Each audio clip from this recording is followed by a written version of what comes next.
Hi,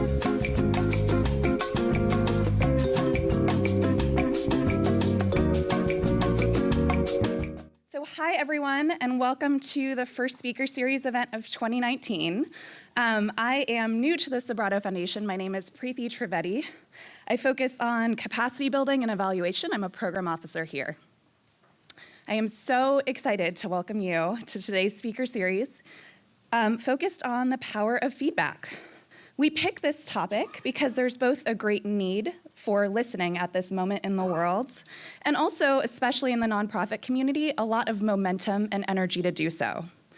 The philanthropic community is also working on listening, and tools like the GPR, the Grantee Perception Report, are helping us do so. So while today's session is going to be focused on nonprofits getting feedback from their clients, just know that the philanthropic community is also grappling with these issues as well.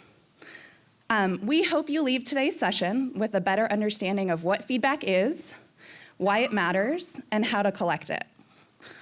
So we're really excited today to have a lineup of folks that are deeply steeped in feedback. We'll kick off today with a presentation and workshop by Valerie Threlfall. She is really an expert in feedback. She was the founding director of Youth Truth, which was focused on student feedback, and now is the managing director at Listen for Good, which is focused on feedback, and we'll talk about today. Then we'll get a great set of panelists to come up and share their experiences with feedback. And then we'll have some time for Q&A at the end. And we'll move to an informal lunch. And we heard from you all from past speaker series that you love the informal time to connect with each other. So we took that feedback and we're acting on it, and that's what you'll have at the end. So now I'll turn it over to Val to kick us off. Great. Thank you, Preeti. Good morning. How's everybody? Good. I'm going to be walking you through probably the next 50 minutes or so talking about feedback. But before we dive in, it's always nice to get a sense of who is in the room. So we're going to use your phones. This is the one time your phones can come out. We'll try to avoid a lot of email checking and hopefully keep this engaging enough that you won't want to be checking your email during the presentation. But if you have a phone, go ahead and text this word to the number 22333, text the word Vibrato FDN. We'll give it a minute. Maybe you guys, somebody could give me a thumbs up when it seems like it's actually gone through. I think there might be a little bit of a delay. Yeah? Okay. A couple? Everybody? Anyone? Yeah, okay. Great. So, now that you should have gotten a message that prompted you to say welcome, you're now part of this conversation. So go ahead, and we want to know who's in the room. What kind of organization are you here on behalf of? Nonprofit, consultant, funder, or other?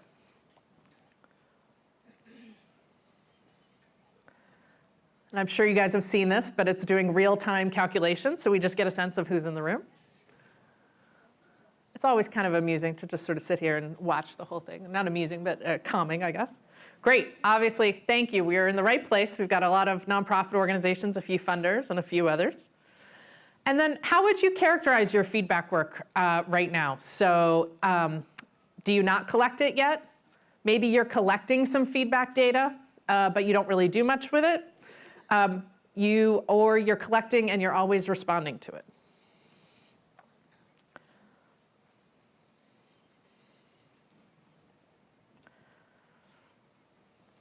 Great. All right, well, it seems that most of you are doing some and hoping that you do more. So again, you're in the right place, hopefully. And then what's one word that you think of when it comes to feedback? Or I'm sorry, what one word comes to mind when you think of feedback?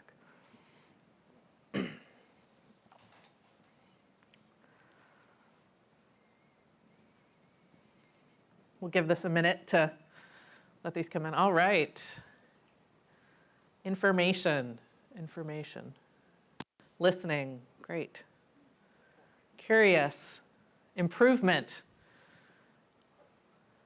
Response, honesty, great. So this I could sit and watch for like 10 minutes and just watch it sort of populate, but we'll go ahead and move on. So a lot of the comments and the words that are coming up here, partnership, these are all really, I think, getting at the spirit of what we mean by feedback.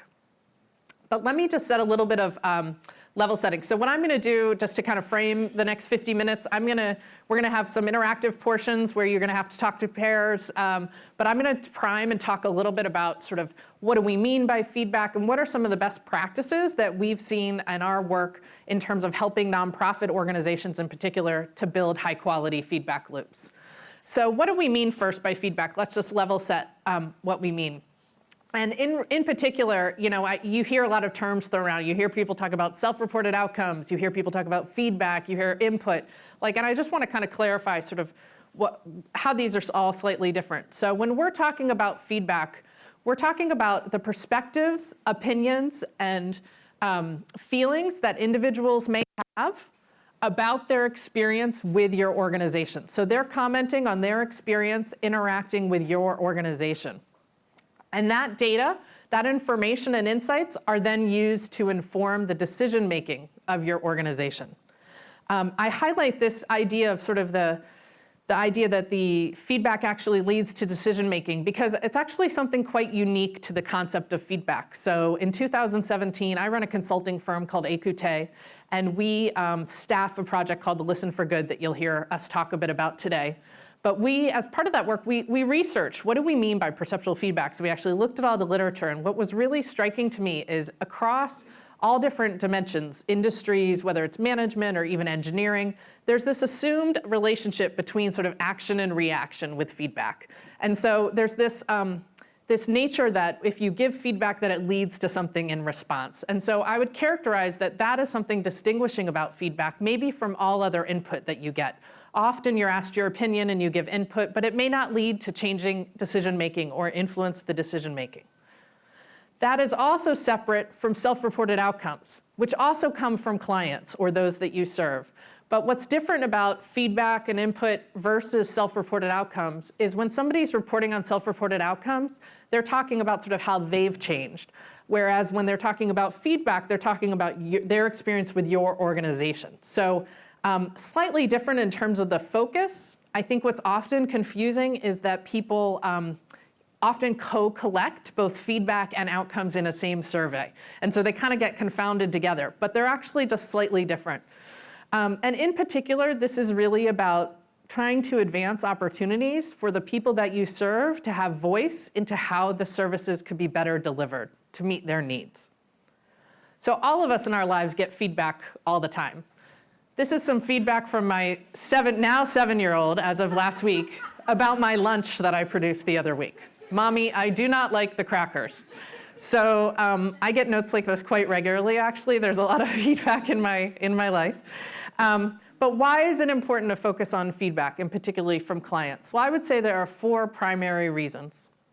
First, it's really the right thing to do. So if you think about the relationship that nonprofit organizations in this case, and I'll mostly just be talking about nonprofits, but nonprofits have with clients, if you're in a relationship with somebody and you want to treat them with dignity, in what other sector or sort of experience do you not sort of say, could I make this better for you? How could we make this relationship work better? And so it's really almost a moral, you could almost make a moral argument about why we should be asking people for sort of input and feedback about how the services that they're experiencing, how they're going for them. In addition, when we design programs, we often make assumptions about how a program's going to roll out on the ground. So we design a great program, and then we can't always see, is that experience actually translating on the ground? Are there blind spots in terms of how the experience is felt day to day? And so you can use feedback opportunities to check those assumptions that you have and make sure that a program is rolling out as intended. And if we know that somebody's not having a good experience, we can probably assume that they're not going to participate as fully. And so when you think about also the impact that you're trying to have as an organization, if they're not having a positive experience and they tend to reduce their participation, that's probably going to reduce their kind of dosage or interactions with you, which likely might lead to worse outcomes. So from an impact and theory of change perspective, there's another rationale for collecting feedback. And finally, it's an opportunity to start to sort of shift power or tweak power, I guess at least, I would say, in that it's starting to shake up the relationship that we know is a very there's a lot of power assumptions between providers and people receiving services. And so it starts to sort of shake that up and start to shift that in a positive way, I would argue.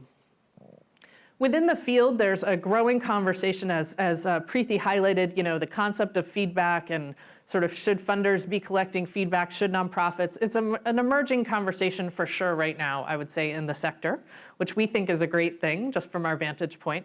And one of the examples of the conversation is actually a colleague of ours wrote a paper called Time for a Three-Legged Measurement Stool, which was really advancing the notion that feedback, this was an article written by Faye Twersky of the William and Flora Hewlett Foundation, and advancing the notion that feedback maybe should become kind of a third leg of how we think about evaluation and monitoring. I'm not going to go into the details of sort of whether feedback is part of monitoring or distinct, but really just want to highlight that organizations, and our belief for those of us who've been working in the feedback field, is that organizations are sitting on a great source of untapped insight. And that by using the insights from the clients and the people that you serve, you're able to really drive the continuous improvement efforts that you've been doing and the learning efforts with other data, but it's just adding a whole new rich data source. And with that data source, you're able to get information about the execution of your programs, how recruitment's going. You can look at inequities in service delivery and start to see if how the service experience is and the client experience. And also, really, it can inform the impact assessment and the measurement work that you do broadly. When you start to build feedback systems, it also starts to seed a conversation internally about inclusion. So there's a variety of ways to get feedback. Some are more intense and engaging than others. But I think what's also really exciting and powerful about feedback work is that it does start a conversation internally about who is at the decision-making table? How are we getting input from people? And that becomes kind of a norm within an organizational culture over time. So before diving in, we're going to dive into some tips and sort of how to gather feedback. But first, we thought it'd be helpful to maybe just show one organization's experience with gathering feedback. So we have a quick video, it's about 4 minutes actually, of an organization called PACE. PACE is based in Florida. They are an alternative high school that serves girls who are at risk of entering the juvenile justice system. And they're here to talk a little bit about their experience with feedback. So I'm going to make sure the audio, there we go. PACE Center for Girls is a gender-responsive, trauma-informed program for teenage girls, and we see girls from a variety of backgrounds. Our mission really is to find the great in every girl. We serve girls from 11 to 18 years old, 6th grade to 12th grade, girls who have experienced physical, mental, or emotional trauma. So when I first came here, I didn't like it. It was a school full of girls. That didn't sound great to me. They would say, like, it's a school full of bad kids, when it's really not. A lot of our girls have not been able to share their feedback in a typical school setting. So I think what's most empowering for them is to really feel like their voices are heard. I've been surveyed before, but it was like, nothing like changed. They were just like, we have to do this, so just hurry up, nothing's gonna change. Like sometimes they want change out of us and sometimes we want change out of them, so for them to do the survey and actually do what we're asking is pretty cool. So Listen for Good is a survey system that we have been utilizing in order to get feedback from our clients and engage them more in our program. I think it's important because like, if you're going to the same place every single day, you definitely don't want to feel like nobody ever listens to me, or you don't want to feel small. I think it's important so like people feel like they're heard and significant. It's like anonymous too, so you can be honest. Even if you don't like it, you can say that. You can say why you don't like it. And I really like how they actually do something about it. It's not just like, oh, take a survey, cool, bye. And then we actually review the individual responses, and then we actually have a frank discussion about like some of the real concerns that the girls had, whether we can do something about it. And if we can't do something about it, we're often talking about, okay, how do we acknowledge this and kind of let them know why this is the way it is. An example, girls were feeling like counselor notes weren't being responded to quickly enough. So when they come into the building, they're able to write a note at any point in time during the day to their counselor and to say, hey, I want to talk to you. Sometimes we don't hear back from them, so it makes it think like they don't care, you know, but it's really not the case. So we were able to then take the information back to the entire student body and explain to them maybe why. You know, maybe your counselors received 20 notes that day and we're trying to prioritize them, and we might not be able to get to you, but what can we do to make you still feel heard? So at least the girl knows and she's informed and feels like we're getting to her in a timely manner. The culture of feedback here at PACE is great because it makes me feel more confident in what I'm doing that's actually working. I learned personally that the parent contact meetings the kids actually appreciate. I would assume that as a teenager you wouldn't really want that to happen, but I've learned that the kids actually do enjoy having that space. The girls raise concerns a lot about the uniform, the shirt, right? They feel like they don't get to express themselves with it. Us girls asked if we could have like a spirit week for like homecoming week or something, and they did it, which was pretty cool. We started town hall meetings, and that is kind of an opportunity for the girls to use their voice and kind of lead a discussion about things that could be different. And what's really cool is that the girls are so accustomed now to giving feedback that oftentimes they'll come to us and like, we want to call a town hall meeting because we feel like we need to talk about such and such thing that we want to change.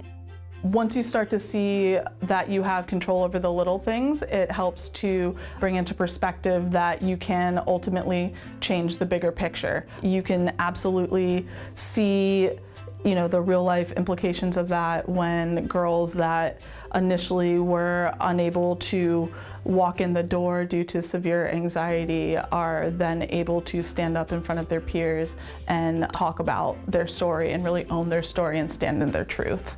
I'm very inspired by the teachers because these teachers make excitement about it and they say, I'm here to help all you girls, I'm here to help you guys. And it's really inspired me, honestly.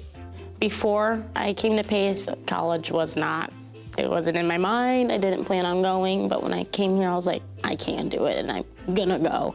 My dream is to be a vet tech because I love animals, and before I didn't even think I was gonna graduate high school, but now I'm gonna go to college and get my dream job. I definitely think I made a positive change in my life, and when you're making changes, they recognize that too, and I feel that push to do better. Part of our mission is to empower girls, and oftentimes I think with young girls, being heard is not something that they truly believe is going to happen. And so I think the being heard starts here with us, the acknowledging, the validating that they deserve to be heard. And so for them to have courage to say something and then see that that's something that they said is actually going to be acted upon is super powerful. And so I think that that's just one of the small ways that we empower each girl every day.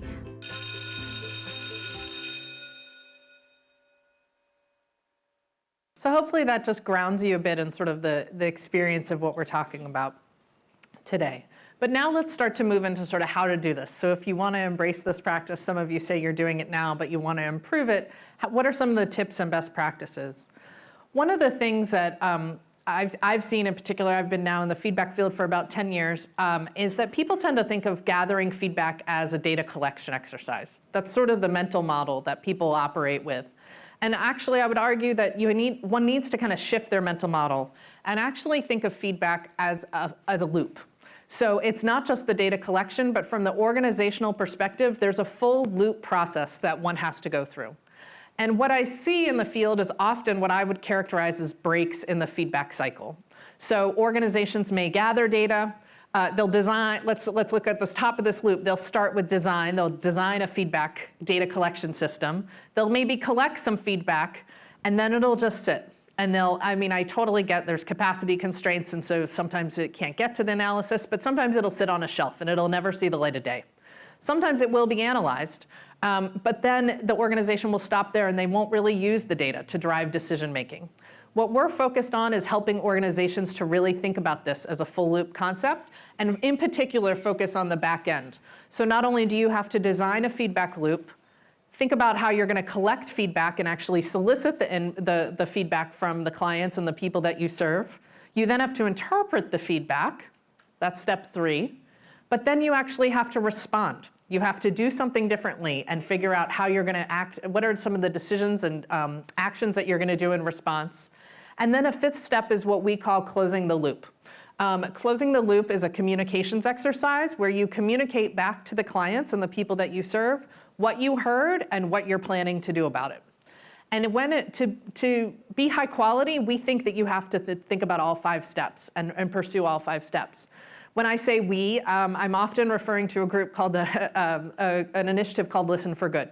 So this principle of the 5 steps in the high quality feedback group is really a grounding principle for a project that I am the managing director of, and many of the people here are participants in, called Listen for Good. So Listen for Good, just to take a second, is a capacity building initiative that was started by a collaborative of funders, 13 funders from around the country, that is focused on helping nonprofits to build their capacity to build high quality and sustainable feedback loops. It's a capacity building program. It was started about 3 years ago. We've worked with 216 nonprofits from around the country. And through the project, the organizations that we work with have heard from more than 120,000 clients. What do organizations get when they participate in Listen for Good? They get kind of access to 3 major buckets of things. They get some funding of different levels, depending on the different programs that we have in operation, and we'll talk more about this at the back end of today, what some opportunities might be to participate if people are interested. They get access to tools and resources. So we have a strategic partnership with SurveyMonkey, and we've built some customized tools to allow you to gather feedback in a streamlined way. And then there's access to some coaching services. I mentioned Listen for Good. It is certainly not the only approach in town. It is not the only way, but also a lot of the examples that we're going to draw on today, because of the breadth of organizations that we work with, it's a great data set and sort of laboratory from which we can learn about high quality feedback. So we'll be speaking and referring to it today. So going back to our loop, here we are. We've got a 5-step loop. What are the best practices? What have we seen really be important? When it comes to design, 2 things. There's really 2 major principles. So first, it's about designing for accessibility and relevance. So making sure that you create a data collection tool that is accessible for the clients and the people that you serve and relevant. Accessibility really requires thinking through the what, but really also the how. So one of the things that we've seen organizations that we've worked with in Listen for Good and more broadly, really being thoughtful about the issues such as access around the language. What language is in this case, a survey, but other data collection tools, what language are you administering in? Are you thinking about the literacy level? Are you making sure that this is actually accessible to people? Are you actually administering the survey at a time when people can get to it? These are all important things in terms of the methodology and things to think about in making something accessible. There are lots of ways to gather feedback. We talk about in Listen for Good as a survey-based project, but there's also interviews, there's focus groups, there's trade-offs to all these. I'm happy to sort of talk about those in some of the Q&A. But there's a lot of different ways to gather feedback. So it's really about thinking, what is my purpose and what is the right tool and approach that will be useful for the needs that I have, but also accessible to the population that I'm serving. In terms of relevance, it's also about making sure that you ask questions that really are geared to the right age group or geared to the population, and relevant, that it's things that they can comment on their experience. So Listen for Good, again, is a designed instrument that has a couple of core questions that all organizations that participate in Listen for Good ask. We then also have some customization opportunities so that organizations can customize and add on. But these are just 5 of the core questions that every organization that participates asks. We thought these were questions that got at the basic, what it meant to have a high quality service experience within a nonprofit organization. The kind of one takeaway from this is that there's 5 questions here, and then as I mentioned, we have customization opportunities. But the goal of our project is that a client would answer no more than 15 questions overall. So whether you do Listen for Good or another, we're not talking about 35 question survey instruments here. We're not talking about those kind of feedback opportunities. Accessibility also refers to keeping it short, keeping the content tight, and making sure that it's things that are relevant to the client experience that they can actually comment on. When it comes to collection, really your focus as an organization is on trying to implement data collection in a way that allows you to capture as many representative voices as possible. So this is about making sure you think about the method and how can you get as large a sample as possible. In the case of a survey or other, maybe that's also important to think about when you think about focus groups and other interviews. And also I want to introduce this idea of also minimizing what we call courtesy bias. So let me first just start talking about the approach though. One of the things, again, when we began Listen for Good, there was a lot of enthusiasm and hope that texting and SMS was going to change the face of feedback and that there was going to be a lot of opportunity. I see a couple heads nodding. We have found that to not be the case, that actually, it is not the panacea that everyone thought. And in fact, the paper surveys, in our case, again, it's a survey instrument, but paper is still, as I like to say, alive and well.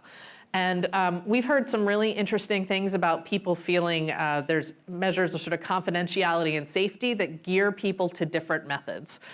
So some clients might say, I feel more anonymous and I feel my identity is more protected in a paper survey. We've had other groups where people say the exact opposite and actually prefer texting and something like that. But it's really, the takeaway here is really, it's about figuring out adaptation and figuring out what the right administration method is for you and your population. This is a slide that just shows the variety of different methods used by a number of the Listen for Good organizations. And really just to highlight, there's such a diversity here because we have found that organizations have to really customize how they collect feedback based on their context. There is not a one-size-fits-all by any stretch. I introduced this idea of something called courtesy bias. So let me just take a minute to talk about that and the importance of messaging. One of the things when you're collecting client feedback is there is an implicit power imbalance in the relationship. You are providing services that somebody is needing or benefiting, particularly if you're providing some critical services around food and housing. You can imagine you probably don't want to say negative things about the person who is providing you food and housing. And so we would call this concept of courtesy bias is the tendency people have to perhaps rate more positively or comment more positively because of the fundamental power imbalance. Your job as a nonprofit organization collecting feedback is to minimize that bias as much as possible. One of the best ways to do that in our experience is making feedback an anonymous collection opportunity. That has tended to be a very powerful methodological choice that ends up reducing the level of courtesy bias because you can assure somebody that, as the girl said in the video, you can say what you want. They can be candid because it's anonymous. However, messaging is also another really important thing. So one of the things that is important to encourage to the respondents is that feedback is really consequence-free, at least in the negative sense. It's not going to have any bearing on their access to services. And the way that you frame your data collection exercise is that you're doing this in the spirit of continuous learning. You're doing this so that you can improve the services. This is not a gotcha exercise. This is not trying to reflect on and catch particular staff members. So this kind of framing and messaging is actually extremely important. And frankly, I think it's devoid from a lot of data collection exercises that we do as a sector, but it's extremely important. You can also even make this engaging. So I also think feedback, I've a lot of, maybe not feedback, but a lot of data collection, whether it's self-reported data or things like that, it's a little bit of an antiseptic exercise. This actually doesn't have to be an antiseptic exercise. So we also encourage organizations to make the process engaging. We have many organizations that have taken up this idea of framing things as a speak up month or a speak up week, highlighting that this is an opportunity for clients to engage and have their voices heard. The organization PACE that we heard from earlier today, they actually went a step further and they thought, who's better messenger than the girls that we are serving? So let's go ahead and have the girls market it to each other. So they created a Snapchat video that talked about why you should participate in this survey. So just some thoughts there. I'm going to actually keep going just in the interest of time, and then we'll come back to questions in a few minutes. So let's move on to step 3 real quick. So now you've designed some survey, you've collected some data, and now it's time to interpret. So what do you do here? First, it's about taking a balanced approach. So making sure that you first identify areas for celebrating, but then also pay attention to areas for improvement. And how do you really unpack the insights? How do you really get the most in terms of, how can I really get improvement, actionable improvement data from feedback data? Well, one approach, or one principle, I should say, that we think is very important is this concept of disaggregation. So if you get feedback broadly, it's important to disaggregate and look for patterns within that feedback by different subgroups. That's actually a huge, powerful technique that we've seen to really unlock some powerful insights. Let me give you just a quick example, and we'll actually have an opportunity to have you talk to your peers real quick. So Second Harvest Food Bank here in our backyard of San Mateo and Santa Clara participated in Listen for Good, large organization. They have a $39 million budget approximately. They work with 309 community partners to distribute food around the two-county area. And actually, I was just, as an aside, on their website yesterday, just preparing for this, and I was really struck. According to their website, 1 in 10 people in Santa Clara and San Mateo counties are receiving assistance from Second Harvest. So hugely powerful organization and providing critical services. And they have a number of distribution sites that they have control over. And one of the things they did, they got some feedback. They asked, how is the experience going? So let me unpack this slide for a second.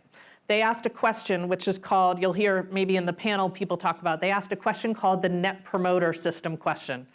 It is a specific question that came out of the business sector that asks people, how likely are you to recommend X organization to a friend or family member? You all have probably gotten this as you get leave a hotel, leave an airline flight. We are using this question and experimenting with it in Listen for Good to see if it's a meaningful question. There's a specific calculation on how you score that question. You basically you can either get a 100 if everybody says, yes, I would recommend you, and if nobody recommends you, you get a negative 100. So when you look at this chart, you see that they got data around in the 70s, most of their sites. So they had 7 sites here, and they got data in the 70s. Our average in Listen for Good is about a 63, I believe, right now, across all the different organizations that we work with. So if you get in the 50s, 60s, it's about the average. So they saw some variation, but when they looked at this, it was like, okay, everyone's doing okay, right? This doesn't look that interesting. It's a little interesting. These 3 sites are maybe a little bit lower. So what they did was they did this disaggregation. And they actually broke the data down by race or ethnicity. And they looked at the respondents and they said, well, how did respondents of different race and ethnicity, how did they respond? Now all of a sudden this looks a lot more interesting. What they saw was that clients who self-identified as Asian were rating significantly lower than clients who self-identified as Hispanic or Latino. And so my question to you, so now we're going to kind of involve you guys. I want you to turn to somebody next to you, or move if you don't have somebody next to you. Introduce yourself briefly, and then say, well, what do you think's going on? How would you explain this data? You have a piece of paper on your chair, and a big piece of paper and a little one. But if you look at the big one, the front page has this slide on it. So it has this data. So what would you do if you, what does this tell you? What does this raise for you? So let's take 2 or 3 minutes just to talk briefly to your neighbor, and then we'll popcorn out a few of the answers. So what do people think? Anyone want to, let's take a couple volunteers to say, what did this raise for you? What questions did it make you ask? Yes? Okay, so someone said, I'm just going to repeat what you said just for culture and political climate might be happening, that they're having different experience. Some assumptions there, but others? Yes?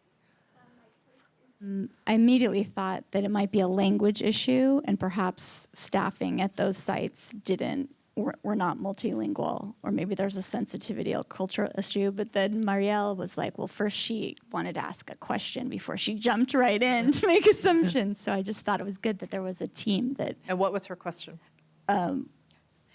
Yes, my question was just kind of wondering about the sites. Where are they? What's the geographic location? Like just generally thinking about, are the populations the same? And who lives there? So a bunch. Got it. Then you brought up the fact that the venues were very. Yeah, I was just saying, are they similar sites or some congregate meals, some food pantries? Does that make a difference? So just, lots more questions. Great. Great. This is exactly what feedback data does. So feedback data, I will also tell you, doesn't always give answers. All it does, though, is generate really good questions about where you need to dive further. It's a diagnostic. But indeed, as these women highlighted, that is a lot of what was going on at these organizations. So to tell the story of the Second Harvest, what they found is that the people who self-identified as Asian tended to be Vietnamese. And there was often they didn't feel very welcome due to the fact that there weren't people who spoke Vietnamese at the food pantry. And so in response, and there was also some issues about sort of food availability and the sort of the nature of the food that was provided and whether it was culturally relevant.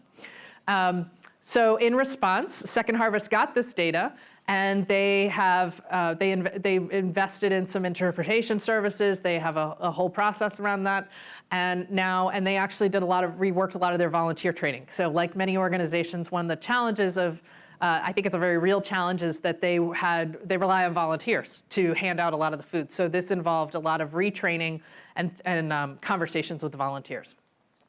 Just an example, but it highlights, I think, for you, one of the kind of key things is this power of disaggregation. If Second Harvest had just stayed at the level of this data kind of overall, and they were, things look pretty good, you miss so much of the story. So to get the insights, you've really got to disaggregate and look at patterns, whether it's by respondent characteristics, such as age, gender, race, or ethnicity, or by site, or by program tenure. There's a lot of ways can cut, but our key message is segmentation and disaggregation is critical.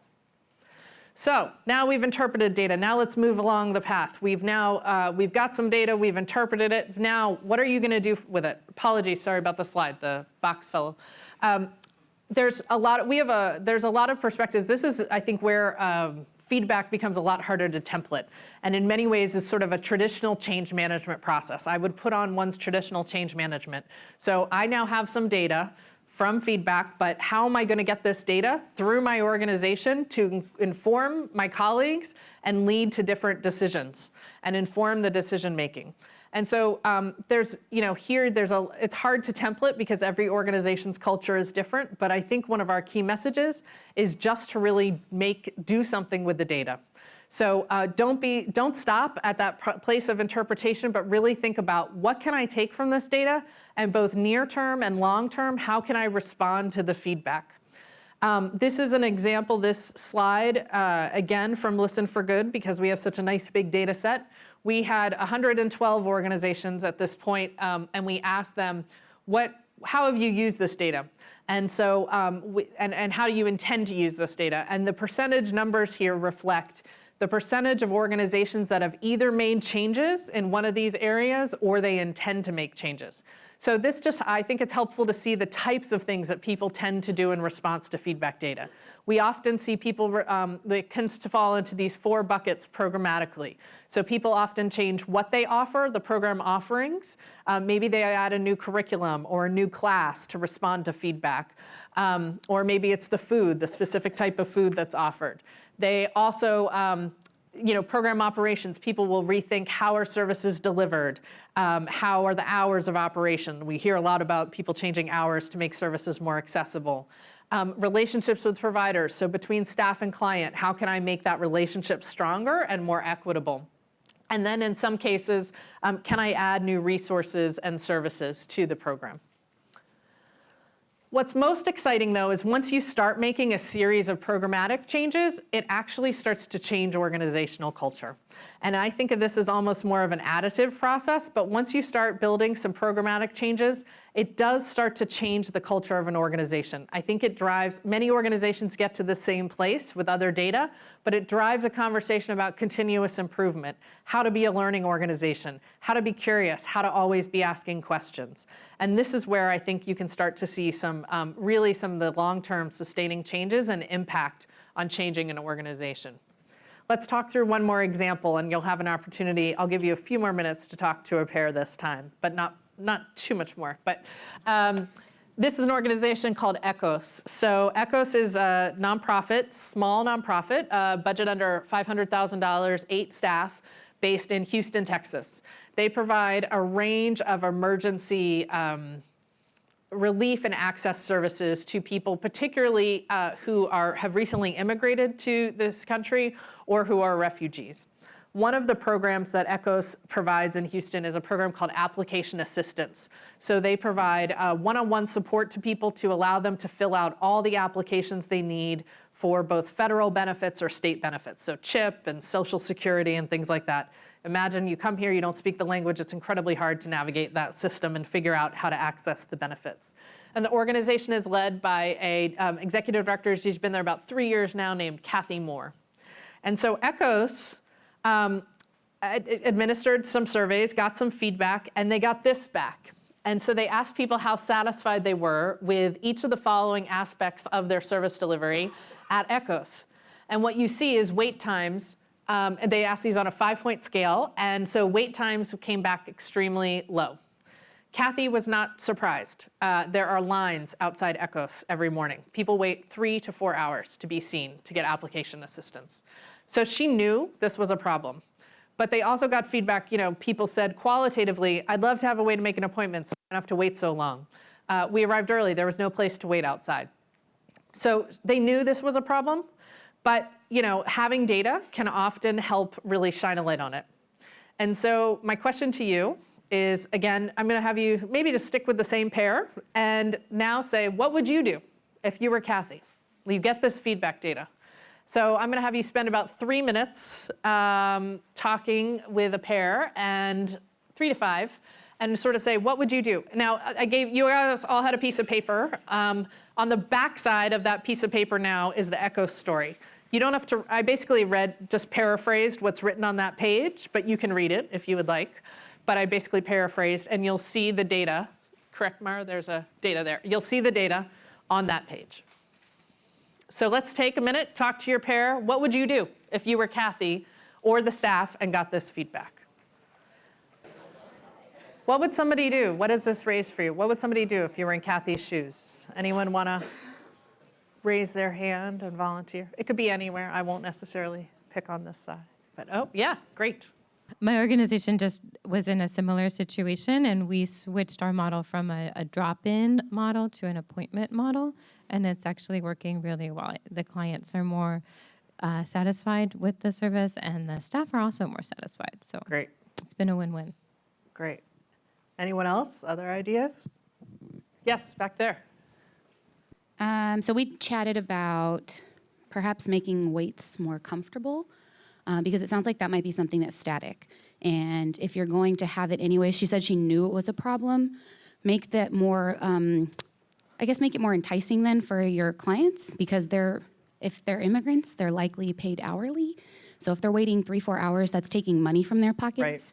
So if you still have to have those long wait times, maybe have an educational resource or something that's worth their time, so they're not just, sitting there for 4 hours wasting their time. Yep. Great. One more. I see a hand over here. Can we? Yes.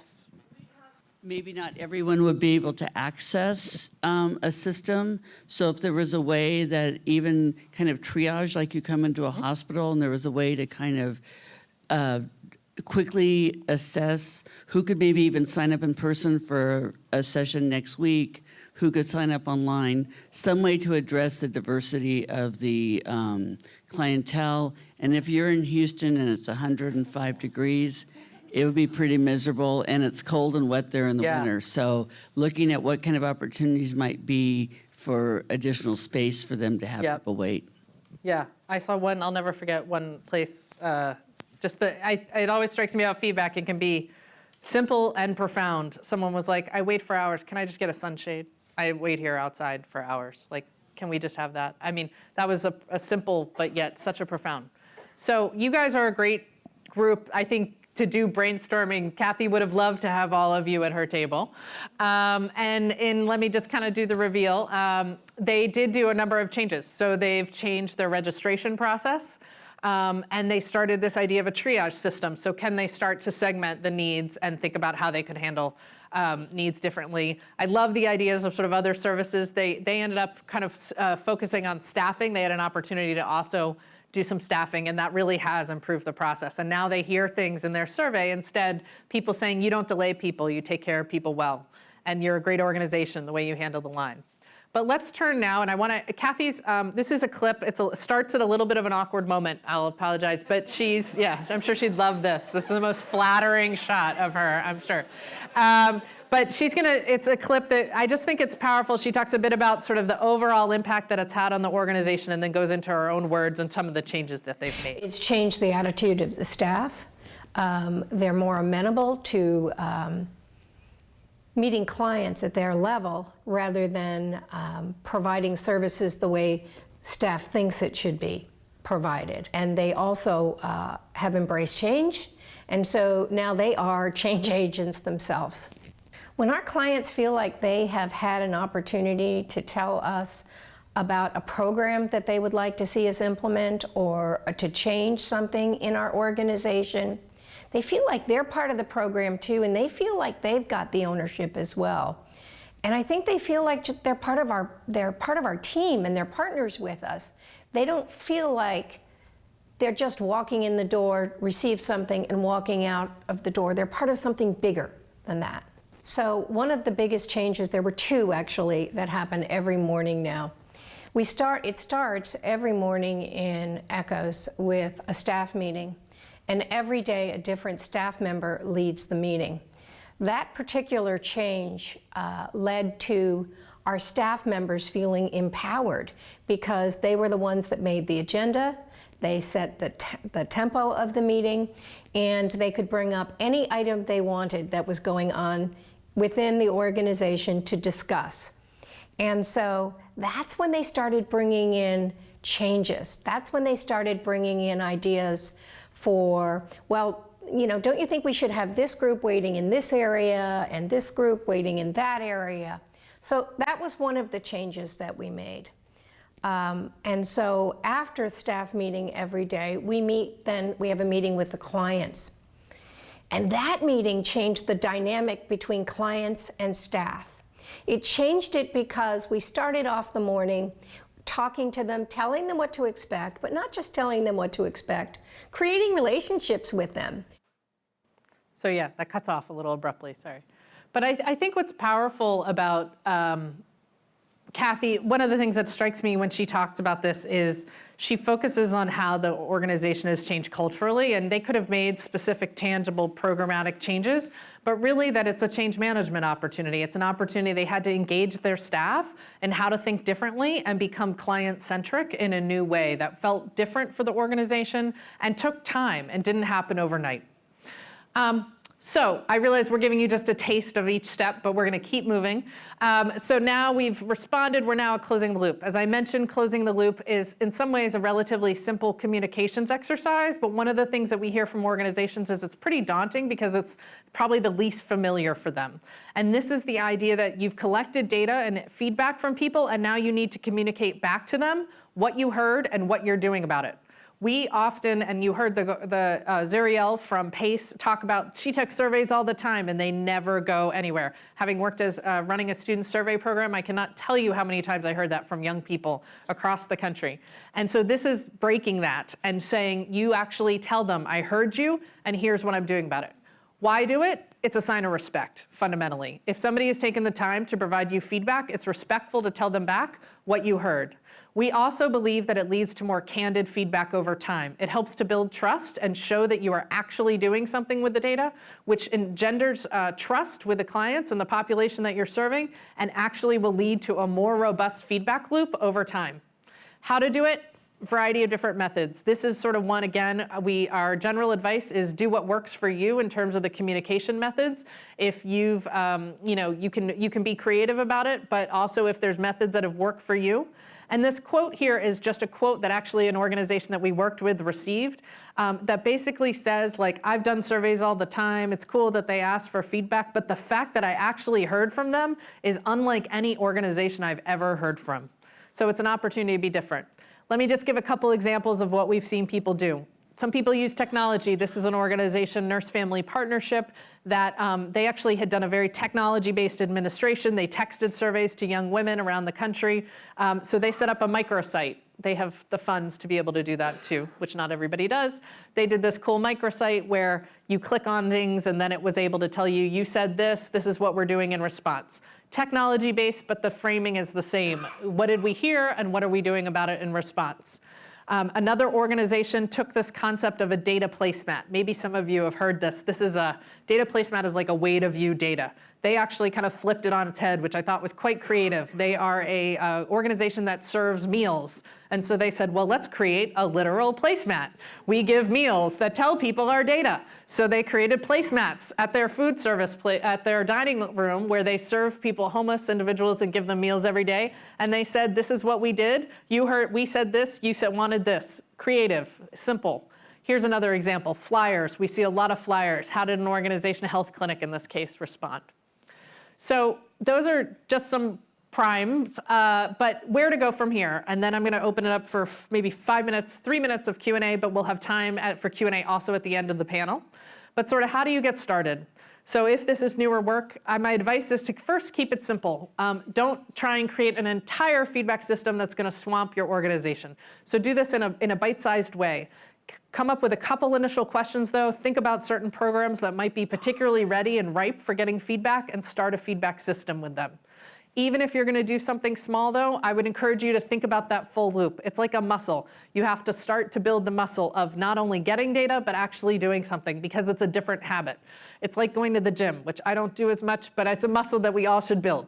Then close the loop. So even if you're going to do something small, close the loop. We see, one of the things that always strikes me is we've had some organizations that you can kind of become obsessed with closing the loop. We have at the Fund for Shared Insight. You'll see we're going to ask you for feedback today, and we're going to then close the loop.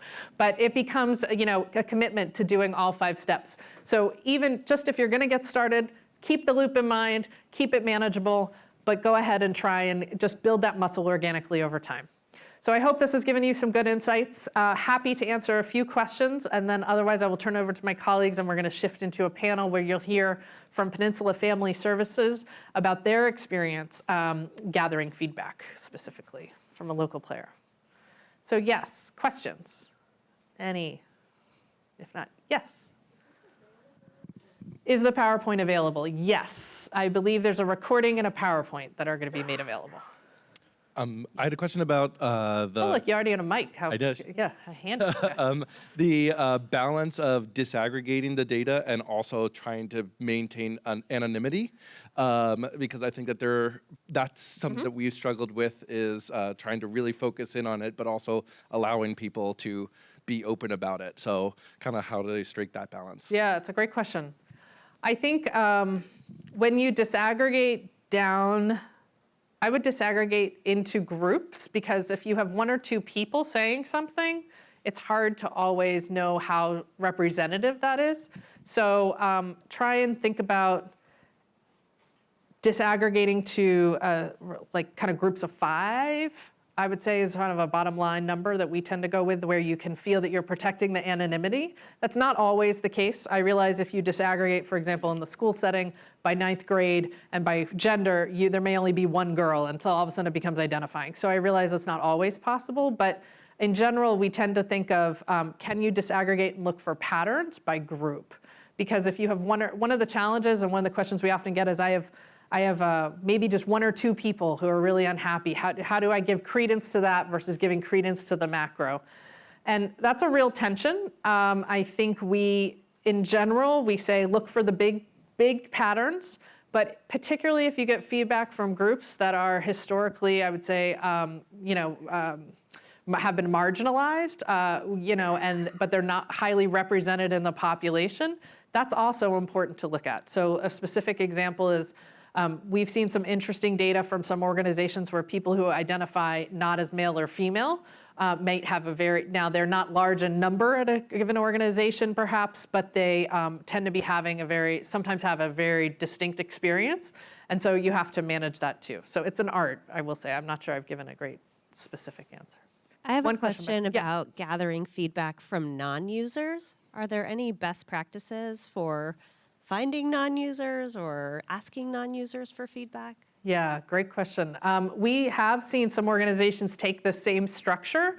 So first start with getting feedback from the clients that they serve, but then move it to getting feedback from people who may have dropped out of programming and or who don't attend as frequently. The challenge is, as you highlighted, it's getting access to those folks. It's labor intensive. I think it's incredibly important, and some people argue that that's even probably the richest feedback is why didn't you show up? So I think incentives can be a powerful tool, tactic to try and get people to respond.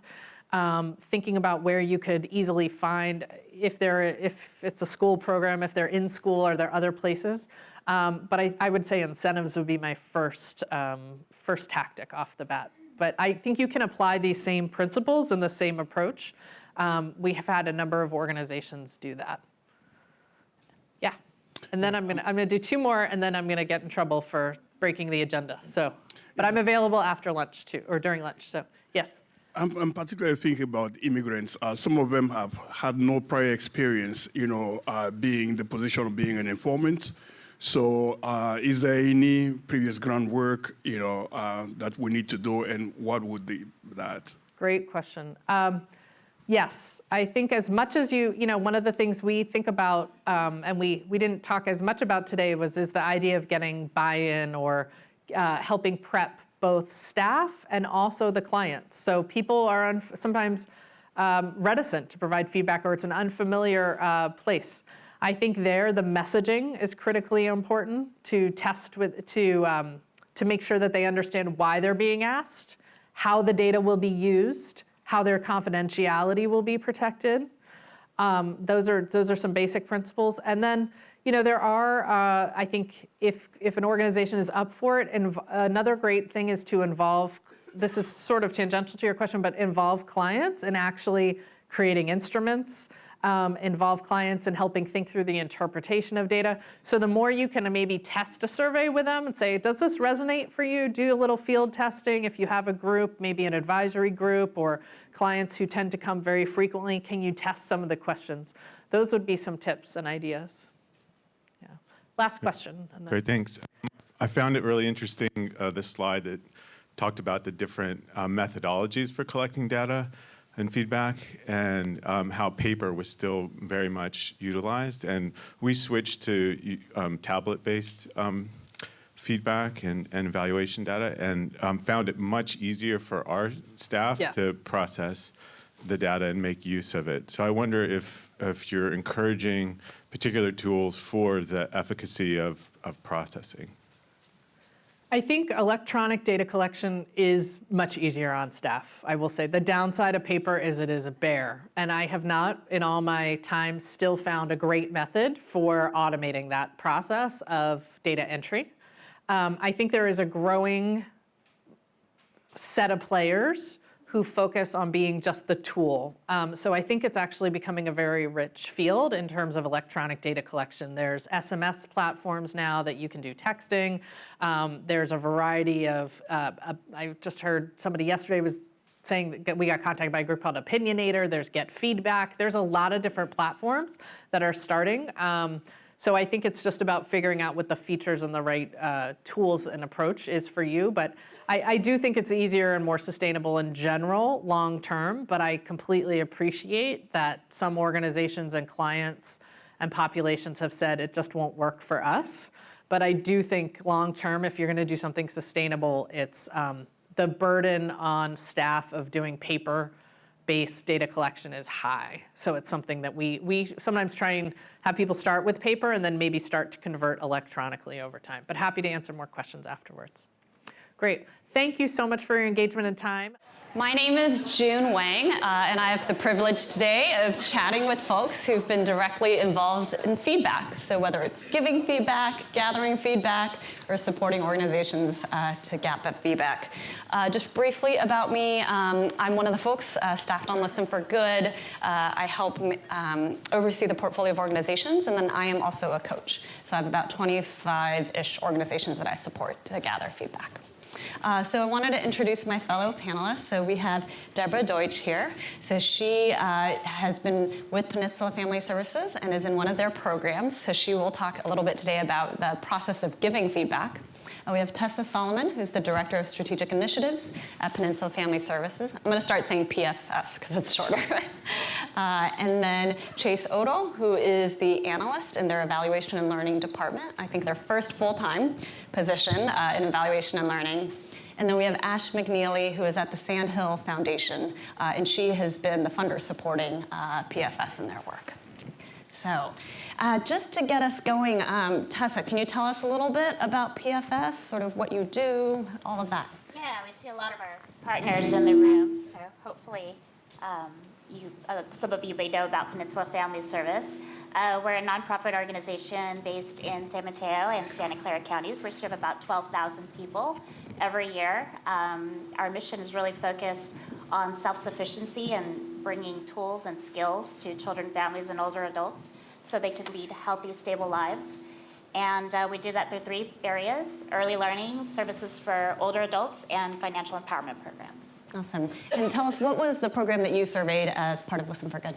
Yeah, so we surveyed our financial empowerment programs, which consist of asset building services, which include drive forward loans, our auto loans, our prepaid debit cards through a partnership, and lending circles through Mission Asset Fund. Yeah. And also, I think you did one more too, right? You guys did 2. You guys were heavy duty. And Second Careers Employment Program, which Debra is also a participant of. This is a job development for older workers in the community. Awesome. So Debra, you are part of that program. Can you tell us, how did you get involved with PFS and sort of what do you do in this program? I joined the CSEP program to aid my ability in finding work as an older adult. The program provides us with a 4-year internship. We have the option to intern at 1 or more organizations. Usually they are nonprofits. And it also allows us to take classes to increase our skills. It's an opportunity to work while we look for jobs, learn new skills, be in the workforce, feel productive, gain a reference, and maybe even find permanent employment at our internship site. That's fantastic. And how long have you been in that program now? So a little over 3 years now. Awesome. So you're getting close. It's a 4-year maximum. That's great. So that's awesome. the clock is ticking. Yeah, but I'm sure you've done a lot and learned a lot. I have. Yeah. So Tessa, tell us about feedback. Is this something that you all had done before? Did it feel familiar, or was it new to you all? Sure. So I'm just watching the slideshow that Valerie had about the 3 legs of the stool. Really, our feedback was focused on the outcomes and input legs of the stool, and we didn't really use any of the client participation feedback to aid in any decision making at all. It really was focused on evaluation, and that includes trying to provide accountability to our funders and go after grants where that was an important part of the application and the request, but we didn't incorporate it as in the model of improving the program. Mm-hmm. So had gathered it before, but maybe less so for the purposes of changing your programs or improving. Exactly. And we've done I should say we've done evaluation for probably over 11 years. Chase is our first full-time evaluation program analyst for evaluation and learning. So we're very fortunate that way. But that piece was really definitely a profound piece of the puzzle for us. Yeah, and I'm sure we're going to hear a little bit more about sort of how you all did that. But Debra, I'm curious, had you given feedback before to PFS? Have they asked for that? What was your experience? I have. We had one national survey through the National Council on Aging, who sponsors this program. And it was very professional. There was an outside organization, and they had us fill out a questionnaire, and it was sent back anonymously to Washington. Then there was another questionnaire from PFS, and that came after one of our events, sponsored by Goldman Sachs. It was a job search workshop, and it was at the end of that. And what was the experience like giving feedback? The experience giving feedback. Well, I learned something this morning. It gave a name to something that I think a lot of us experience, and that is the courtesy bias. Being dependent on an organization makes you feel awkward about giving feedback. Yeah. So there was a little bit of that involved. Yeah. But it was nice to know that they were listening and that they cared. And part of it has to do with timing. You know, are you alert? Was it at the end of a long event? You know, are you in the mood? How many questions are asked? So on and so forth. So it varies. Yeah, no, those are really good points about, I think you do have to be really thoughtful. You know, we can't just say, tell us what you think. We have to think about when we ask it, we have to think about how you're feeling. All of those things are important. Thank you for that. You're welcome. Ash, so you've sponsored, I think, PFS to help do this work. And I'm curious, you know, why? Sort of from the funder perspective, why is this important to you? So Peninsula, oh my goodness. Try that again. Test, test. Am I on? I think so. There we go. There are a lot of us. There's a lot of okay. to manage. Peninsula Family Service is actually the second organization that we have hosted to participate in this program. We also sponsored Habitat for Humanity, Greater San Francisco, prior. And it was an interesting process in this case because I had received an application for a capacity building grant. It was a suite from Peninsula Family Service. It was a suite of consultants that they were asking to be funded to. They were clearly in a moment of looking deeply at a number of different issues across the organization as they'd had some leadership transition and one thing and another. And as I looked at this application, I thought, oh my gosh, Listen for Good, which happens to have a deadline coming right up, might be just perfect for what they need. And it might take the work that they're doing, complement the other consulting ideas that they had, and bring the piece that was really missing, which was the client feedback. And but it meant a whole new application to the Listen for Good. So it was complicated. So I called up Tessa and I said, "What do you think? This is a crazy idea, but we might actually be able to fund what you're asking for as well as this other thing, and et cetera." That's how it ended up happening. I think for us as a funder, we're always looking for organizations that are learning organizations. You know, we're really interested in, because we are a place-based funder at Santel Foundation, we fund in San Mateo and northern Santa Clara counties. We fund in these two sort of core areas, health and opportunity and environment and sustainability. And we're really in the river with our organizations. There are only so many organizations in the local area. So we are generally in very long-term relationships with organizations. And we see all sorts of things change and come and go and transitions and whatnot in those organizations. And so what we're really interested in is, what are you learning? How are you evolving? What are you doing to continue to become better? So I think that that's a big reason why we like this program. It helps to do that in a way that is not a huge evaluation process, right? That's one other thing that I love about this feedback loop concept. Usually, sometimes you can get funding if you're an organization for a major evaluation grant, but it may be an organizational effectiveness grant from Packard or something like that. It ends up being, I can do this every 3 years, but it's going to take a lot of staff time. It's very involved. This is a continuous learning, do-it-yourself type of strategy. And in that sense, we really hope that it's something that we can promote to become very baked in to how organizations work. Yeah.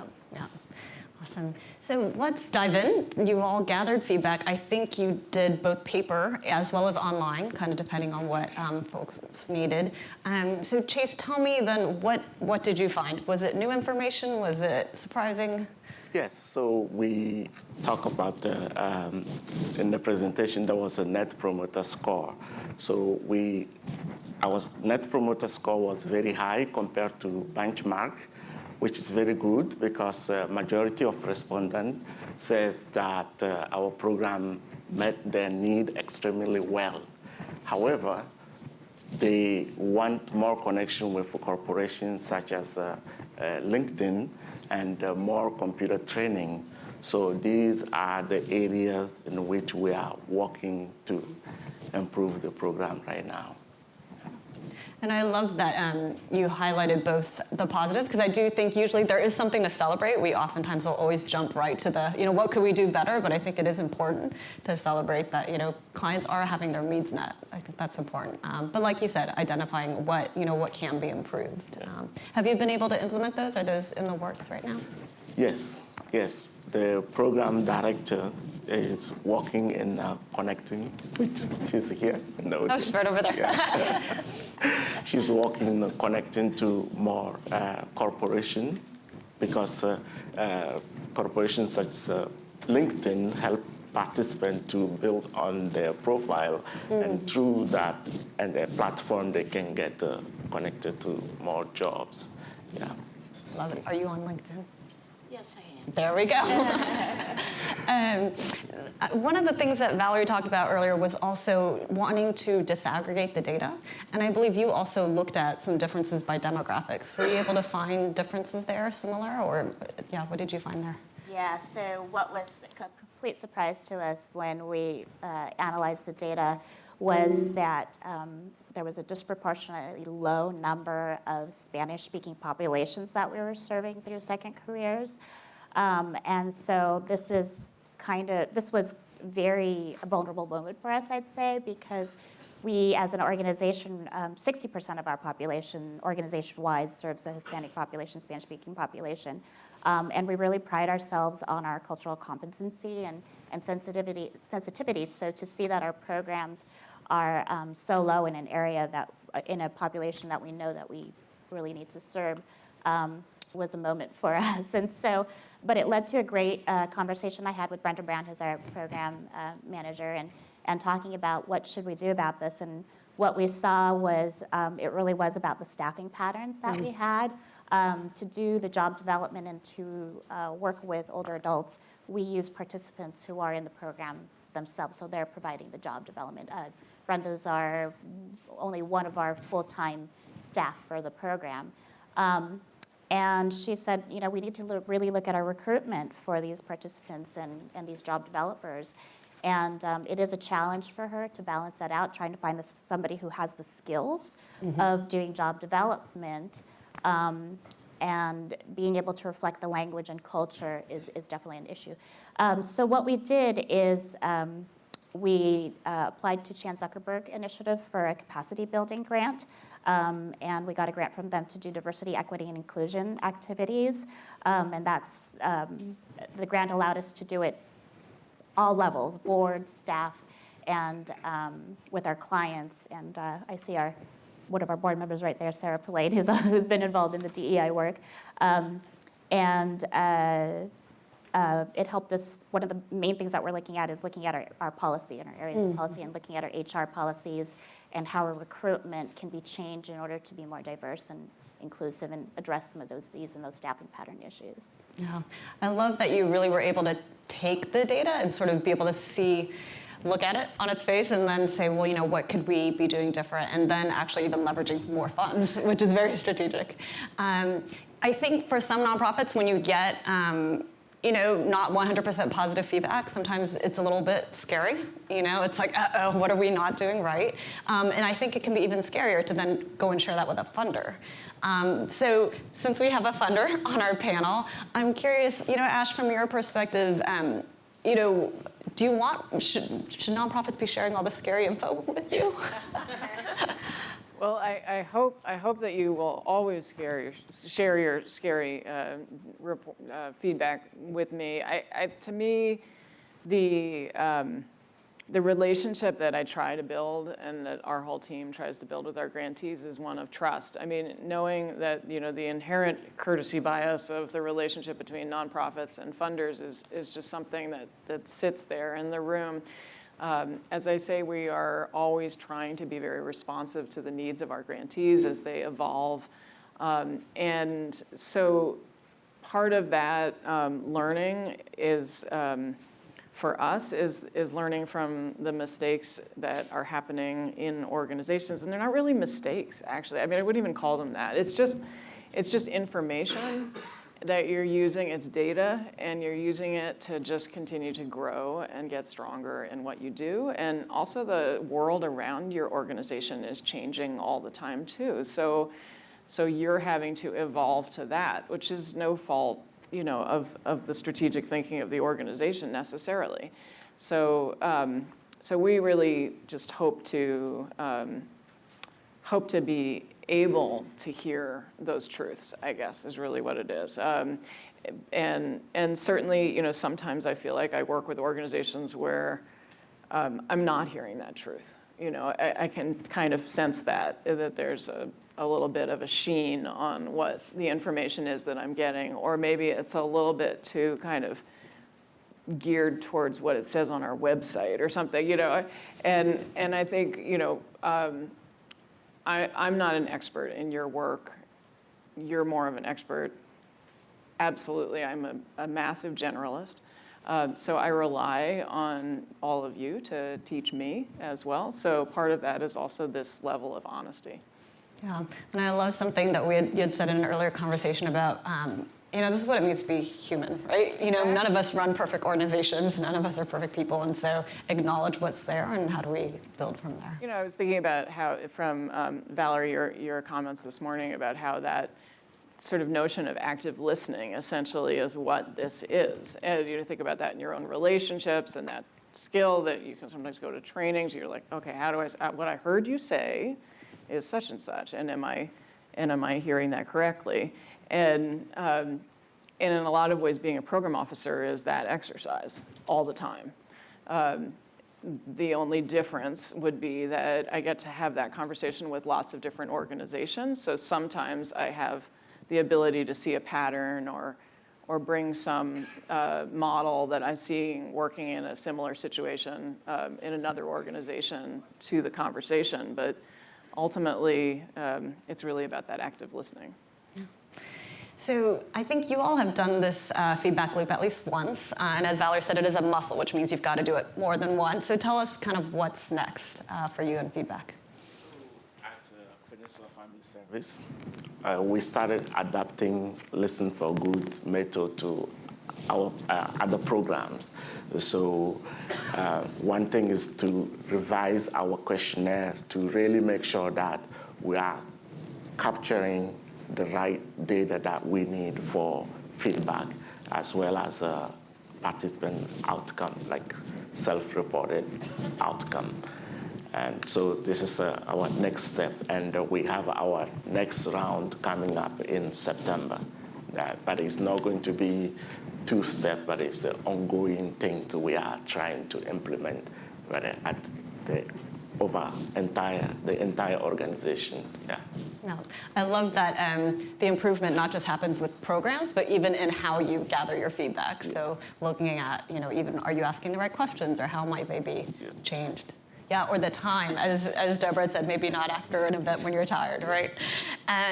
So, Debra, any advice for you, given you know, you're the one who's giving feedback. You know, what can nonprofits do?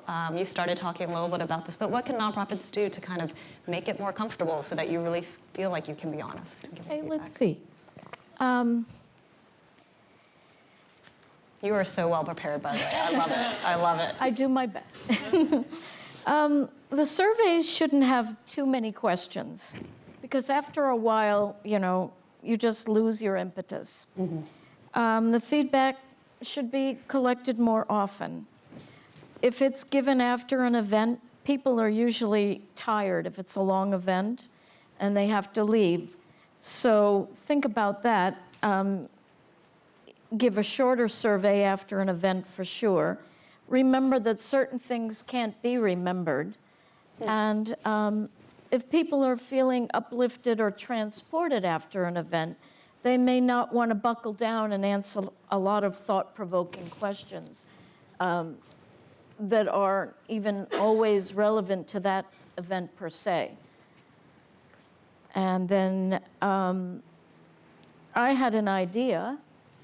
Go for it. Let's do it. So I attended a retreat for Peninsula Family Service while I was doing my first internship there. And at the retreat, they had everybody give suggestions about what was working well and what wasn't. And we all sat around the table, and the ideas were put up on the whiteboard and the easel. And then we categorized all the responses. And then it was such a group effort. And we all gave constructive criticism and how things might improve based upon, you know, the things that needed improving. Constructive criticism, great ideas for new design, and so forth. And what was nice is, yes, it wasn't really very anonymous, but at the same time, it was such a group effort, and it was very creative, and people all felt a part of it. And I think it really yielded some good ideas. So depending upon the situation, that might be a nice way to collect feedback. Yeah, I love that. I love that. Yeah, I think there are different ways of doing it. And like you said, I think you get something different when you're in a group and you can have a conversation that is different from when you fill out a survey. And so I think what you're pointing out is that there are different moments for different ways of doing this. Thank you. You said it perfect. Thank you. I'll just close one question for you, Tessa. Other advice for nonprofits doing this work? I know your agency has been around for a while, but what would you advise others who are thinking about doing feedback? Yeah. I just have to reflect a little bit on what you're saying in our interactions after I had to share the feedback with you, and I was like, oh my gosh, please, Ash, don't get mad at us. I don't know if anybody resonates with that feeling of that, power dynamic, but you were so open, and it's like, well, what are you going to do about this? And, we had already, because of the Listen for a Good project, the piece about the design improvement was already in there, so we'd already gone back to Brenda and said, Brenda, what can we do to address some of these issues? And this is what we're going to do. And so we were able to provide you with that plan. So be proactive and really take into consideration the data that you're getting and think about it and what's your next step. Figure out your next step. And then, in terms of trying to incorporate this as part of the culture, if you think about participant feedback in the way that these participants and these clients have some of the best ideas for problem solving for these intractable issues that you're trying to solve. So think about that and think about taking into account their lived experiences and that how that can improve your programs and your work and build it into the culture. Great. Well, thank you all. I feel like you all have such amazing insights on this work.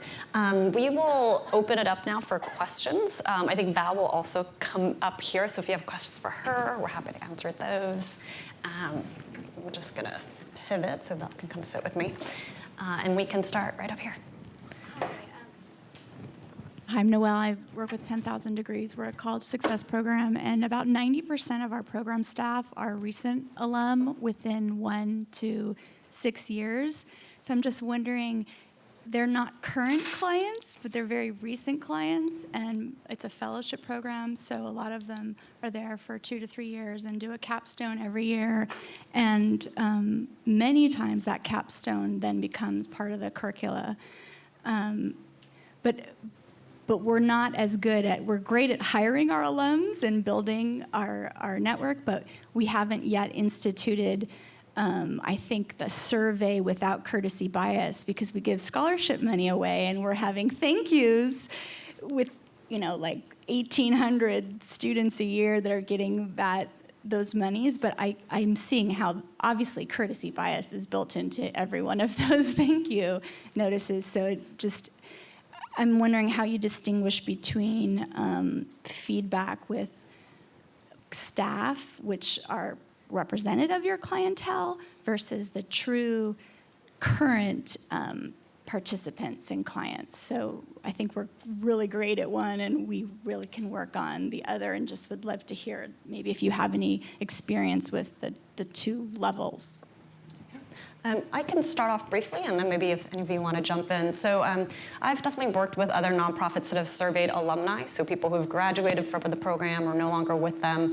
And I think it's just as relevant. I think you probably ask a different set of questions. So you probably wouldn't ask about, what did you think of the program 3 years ago? Because it's probably changed. But, maybe how do they want to engage with you now? Again, it kind of depends on what kind of feedback you're looking for. But I think asking them is still very relevant. And then your point about sort of the when, I think about Debra's point, when is a good time? And so there's kind of two things I think to think about. One is when will they respond to you? So one of the reasons why gathering feedback is sometimes hard is because you have to catch people at the right time, but you also want to catch them at the right time when you're going to get that honest feedback. So it probably isn't, when you told them, yes, you got your scholarship or whatever it is, but maybe it's, a few weeks after that. So I think just thinking about the timing. I don't know if, Tessa, if you want to jump in or anyone else. Yeah, I think it's really important to have a good setup and the expectations about the survey. Let them know that you're not looking for praise and compliments. Really emphasize that this is for program improvement. We want to hear from you. We want to hear your feedback so that our programs can be improved for other people who are going through. Our staff are great about doing that. Yeah. I just worry that the current clients, and we learn with millennials, if you ever want them to check their email, you never email them. You SMS. Yeah, text them and then tell them to check their email. Yeah. Other questions?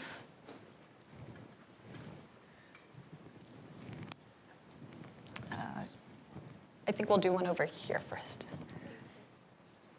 I had a question about the feedback loop.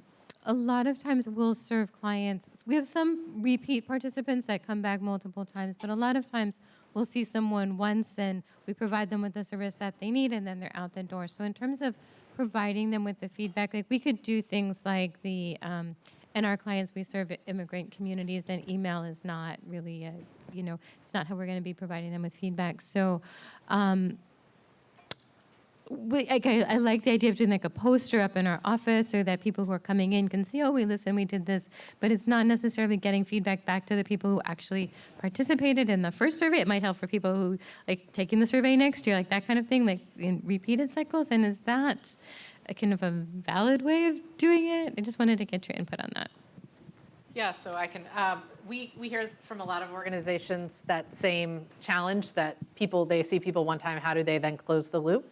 Our perspective has been that it's still valuable to close the loop, that what I would do is what you were starting to talk about, that as people go to provide input, maybe for the first time, if you can say, I heard this before and here's what I did, that's still powerful.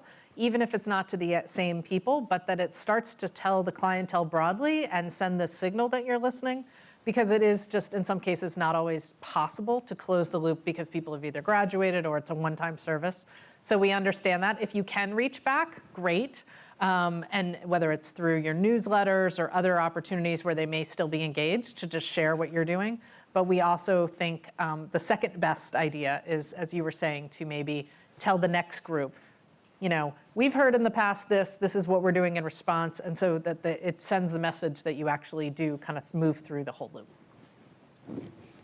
Yes, Chase, please. I just want to second that, to say, give the example we had for closing the loop in our second career program. So we close the loop via email, but some email bounced back, but now we plan on bringing the infographic in one section of our newsletter, hoping that when participants receive the newsletter, they will see our response to their feedback. Thank you. Love that. Hi. I was wondering how to think about your response rate and if you have one or two really negative or really positive responses. It seems like people say something when they feel like they have something to say, and how do you take that into the whole mix? Sure. So the question on response rate, so few things. We do know on average, at least across our listen for good cohort, response rates vary depending on the method. So if you are surveying on site, you usually can get a much higher percentage. And I think our average is 60-ish%, something like that. And then if you're off-site, it's lower. It's more like 30s. But I think the main thing to look for is sort of representation. So one of the first things we always ask folks to do is look at your demographics of your data and first look at how representative it is of the folks you're serving. Because sometimes you'll see, I had one nonprofit I worked with where a large percentage of the people who responded were elderly and they were Chinese, which is a portion of who they serve, but not the vast majority, but that was who responded to the survey. And so it doesn't mean you toss those results, but it does mean you have to take it knowing that there's a bias in who responded to it. Does that help answer some of your questions? Yeah, and then the other part of it is, if you have somebody who's really angry with you, or somebody who's really happy with you, how do you think about that? I think that's why we really think it's one of the things we say is, one can fixate on those few, and it's important to look at them, but this is why doing analysis of a whole pattern and looking across a population is important. Because if one skimmed the feedback data, your first hunch would be like, this is our problem, because it's an inflammatory comment. It's just natural. You'd go there and say, we have to fix that. It might be true, but it's important to then look and see how shared is that perspective. And as I highlighted, though, earlier, there is that tension that sometimes there are people who aren't widely represented in your population overall. Let's take a transgender individual who there's not a lot of them by number, but they're having a very distinct experience. And so we think that's important that you keep that in the mix, but that it is in general that you look to that's why you have to do sort of a full population level analysis. And one other thing I'll add, sometimes you also it's a sign that you need to dig deeper. So sometimes, the question of why, right? Like, why is this person having a bad experience? And was it because it was just a bad day, or was it because it's something more systematic? So sometimes it involves talking more to your staff, maybe having some additional conversations to figure out why. Let's go, sorry, we're gonna go with the mic here and then we'll come to this side of the room. Sorry, we've been neglectful. Yes, my concern would be about the staff, just to make sure that, for the staff it's not just another activity. How can we make sure that, the staff is buying in? And if there's a need for some assistance, should it come from within, or do you think it's preferable to get some assistance from outside, like in the form of a consultant? Or what would you advise about that, please? Yeah, so that is a consideration. With Sandhill being the partner funder for this project, we were able to put resources into it for the staffing, and that definitely is a consideration because you do have to have a fair amount of internal staff resources in order to make it successful, and I think in our opinion. And so that is a piece of it that you want to consider. We also did some other things, recruited some volunteers, for instance, to do the translation piece of it that we needed. Really incorporate it as part of our culture, I think, is really important too, because that did help us build the foundation for us having a full-time evaluator and data analyst. So, does that answer your question? Okay. Yeah, I guess I would just echo, it does take work, it does take time, but I also think there are, as Tessa said, sort of creative ways to do it. So we've seen people leverage volunteers to help distribute surveys. Sometimes you get staff and clients involved in analyzing the data. So I think there are a lot of different ways to do it. But I would say, even more than sort of the staffing is really just thinking about, how do you get the attention, and the sort of focus on it. Because really what it is, it's a competition of priorities. There's always so much going on in an organization, and so, where does this fall in your list of priorities? All right, this side, I know we had at least three. Yeah. Good morning. Do you have tips for capturing qualitative data in a quantitative way? Good. Yes. So, in data, we have two sets, like you said, qualitative and quantitative.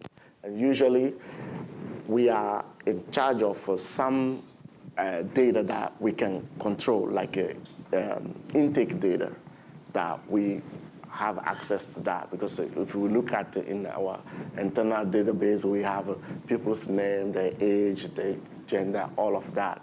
But other side that we don't have is the outcome at the other end, which we need to send a survey. So in designing your survey, you have to know which question to ask, what question to ask that will capture that numeric value, and which one you want to ask to capture like a comment. So the comment will be qualitative, but how to analyze the qualitative data is another set. You may want to code that into numeric and analyze that. So yeah, I don't know if this answers your question. Yeah, we often, most of the folks nonprofits will end up coding their qualitative responses, and you come up with themes, and then you count, how many people said this, and so there are ways to do that. I think, unfortunately, I'm really sorry for this side of the room, I think we need to wrap up. We can do more? Oh, great, we've gotten permission. 2 more questions.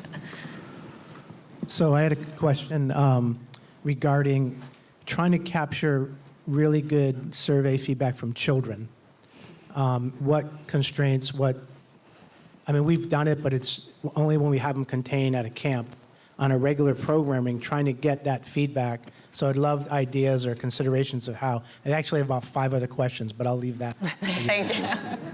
I can take that. So I used to run a national student survey program. We surveyed over 100,000 youth around the country. We started with high school. It's a lot easier, just literacy-wise. Young children, I think you can go lower and lower. I think it's about making sure your instrument is calibrated to the literacy and the scales, for example. We encourage simpler scales. There is tricky issues around the permissions in terms of surveying minors. There are, depending on how you're doing it, whether you have informed consent. So it is tricky. I have seen it done, and I know the organization that I used to run has continued to grow and expand. They've gone as low as 3rd grade. I think below that gets tricky, although I've seen it done. And I think then it's just a question of sort of how you frame it. But I would say in general, about 2nd to 3rd grade is probably where I would start, and happy to talk about specifics in terms of beyond that. All right, I think one last question over there.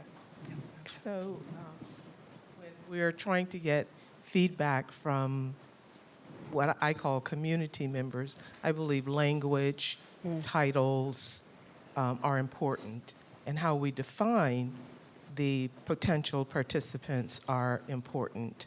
So I recently completed a project with Santa Clara County Behavioral Health Department, and early on, we made the decision whether we were doing a town hall meeting, a talk-back session, a survey.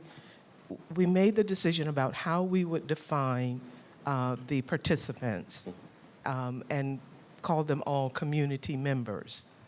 Because I think when you define someone broadly, perhaps you'll get a broader response from them. How did you all define the participants that you would have in your study? So I can answer that. So for financial empowerment, we have differing levels of participation. In addition to the Second Careers program, internship training program that Debra's a part of, we had a mature worker program where it's a little bit just more job coaching and the touch is a little bit higher. And then we also had in our financial empowerment programs, like I said, we had all the asset building products, and there was talk of like, should we do everybody? Should we do certain segments? And so we decided to do everybody because with the instrument that they have and with the collaboration with SurveyMonkey, you can disaggregate and look at the different areas by program, by race, ethnicity, by language, all those factors so that you can take a look at different groups and do an analysis that way. So that was very, very helpful. Okay, I will just add something to it. So to answer your question, we have to go a little bit into statistics because it's true, you need to get the sample from your participant, and through that sample, you do the analysis and you generalized to the rest of the population, because it's hard to interview or survey everybody in your program. So in our case, our next round evaluation, we have all the participants attending financial second career program as our sample frame, and to make sure that we have a good representation of each ethnic group. So we look into that, and we randomly select, because we know that if we randomly select the sample that we will survey, chances are that a small ethnic minority in that area will be, like the likelihood that they will be selected will be low. So we use another method, which is quota sampling. So quota sampling, if we are sampling let's say majority are Hispanic speaker, we want 50 people from that group, and we have for entire sample frame, 10 people from another ethnic group. We just select all of those because it will help balance the thing. So it's a deep statistic, but there's a way to do that to later on generalize your finding to the entire population of interest. Yeah, I love how it's essentially being intentional to make sure you don't sort of leave groups out and are inclusive. But I also just really appreciate your point about language and sort of in some ways letting people define for themselves how they want to be called. So thank you for that. I think we have to wrap it up here. Val's going to wrap. I'm going to wrap us. So thank you to the panel. Let's first give a round of applause to the panel. I'm going to move to you. Sorry, you guys stay there.